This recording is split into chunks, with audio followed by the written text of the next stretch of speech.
I I had a question. finish? No, I actually had a question for you. Okay. You had mentioned the WBO Hmm. mandated Terence Crawford to defend the title. I didn't see No, anything no, on. no. They had I made him what I read was for the junior middleweight title. They designated Terence Crawford as a mandatory, the WBO. So Oh, that's what I was talking about. And that's why I'm saying now both of them are. See, at one point it was only Spence was made a mandatory, almost from what I read, like a month ago.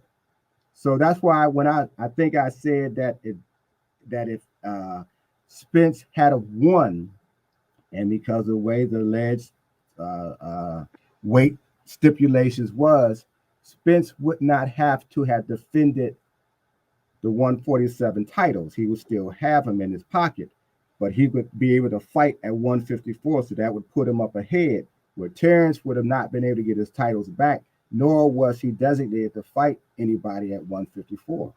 So that's why I say I feel there's now a little bit of a balance because both of them are now being recognized by one of the sanctioned bodies and to fight at 154. So I just think I feel that's a balance. So there's a little bit of fairness in terms of designations.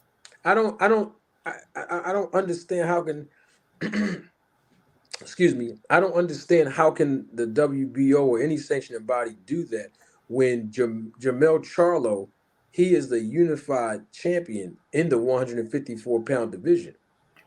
I have no idea. I just happen to read it. It could be wrong, but I just happen to read it. But you know, this is boxing. You Yep. know, it's the theater of the unexpected, of the absurd, if you will. So, if there's some moves made behind the scenes, if there's somebody saying, we do this, we do that, some money can get generated down the road. Maybe it happened that way.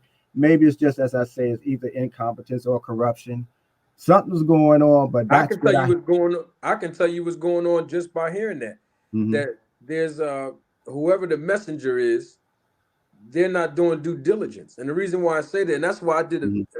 a small little segment even here on Hmm. the podcast where I tell people all the time, just like we give credibility to the United States Postal Service when they deliver our mail, we have to start checking what's being reported and start looking at the credibility and credence of these journalists and or YouTubers who are not even behind the scenes on the inside, but they're delivering a message as if they are the United States Postal Service delivering mail.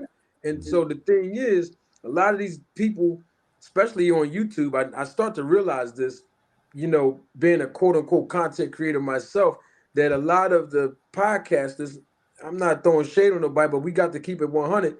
They go out and they read articles, Hmm. and then all of a sudden they turn on the phone or a camera, and then they're talking like they was in the back room doing the deal, without acknowledging where the reference came from in the article that they read, as if they're getting late breaking news. And Right. it's like you read that from this journalist in an article, and then you coming out acting like you got a phone call from somebody that confirmed Right. that.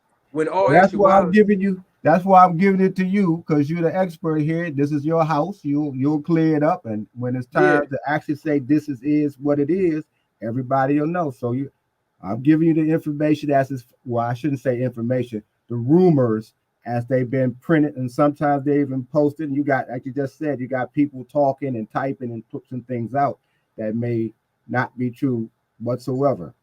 yeah, So because once you find out, everybody the chat family, they'll know for sure. absolutely, I appreciate the just giving me those insights if I don't hear it. You know Hmm. what I mean?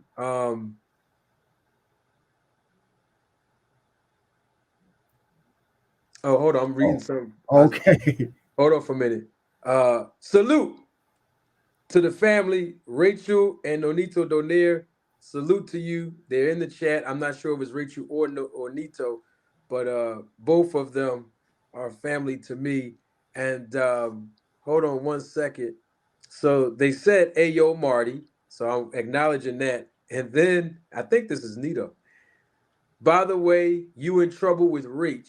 BFTB snitched on you and said you didn't drink your whole shot. FL. Well, um, I never took a shot. I never was. well, let me not say I wasn't offered. I was offered a shot, but I don't drink, so I didn't take the shot. So it's not that I didn't. It's not that I didn't drink the whole thing. I never drunk anything. I declined the offer. So I don't know what BFTB. Oh, BF, you did that to me, brother. You snitched on the people. But Well, salute to Miss Rachel and to Nonito if they're still there. I loved how he fought, and I always like her insights because she is in the game, so she's telling you some things that's happening as they are. oh, he just joking with me, y'all. Oh, okay.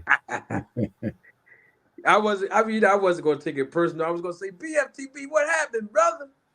No, it's good to see the family in the chat, man, and just having a support system here on YouTube. And yeah, so I didn't know where that WBO thing came from that you said Hmm. because Jamel Charlo is still unified Yeah, it didn't as make a sense champion. that would do. That's why I put it out there because I'm like, how's that happening? But it sounded good, but it didn't make sense. But that's why I gave it to you. Well, listen, speaking of give it to me, we talked about Blu-ray. Salute to Tashi. She's a member of this channel. She also actually said hey to you too, Greg, and How the you doing, chat. Tashi? And she also said something else, and I wanted to post this. And I'm only doing this because she is definitely a member of the channel. She's family here uh, on the podcast. She said Blu-ray is not back training with Spence. He actually responded on Twitter to someone who said it on Twitter. And I do take Tashi's word because she just doesn't have the behavior patterns to just come out of nowhere and just start lying on people. So I believe Tashi when she said that Blu-ray confirmed that on Twitter. She's a credible source, Mm-hmm.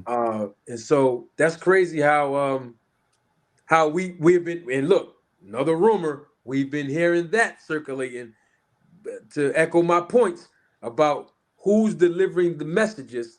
You know what I mean? Where Yep. these starting the rumors on Blu-ray back with Spence and this and that. And I'm not saying he is or not. I'm just saying if the man himself went on Twitter and said he's not, we definitely got to take Yeah, you gotta proof. believe it.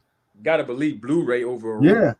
I mean, but that's the probably the backside of having so many podcasters out here talking about boxing, trying to build an audience, trying to, get likes and that kind of thing, where any kind of information that will grab somebody's attention will help them get people, get views, get people subscribing and so forth. So it's always better. I mean, at some point the cream gonna rise to the top. And when that happens, you eliminate those who aren't credible.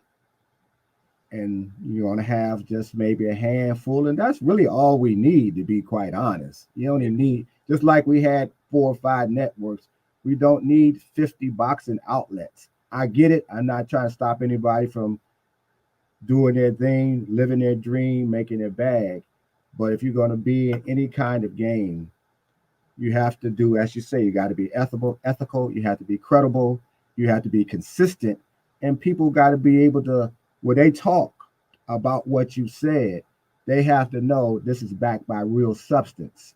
So if I'm going now spread that, I don't know that I got it came from you, but I didn't. I just told you so you could find out, and before you put it out there, I know the family knows who to listen to first.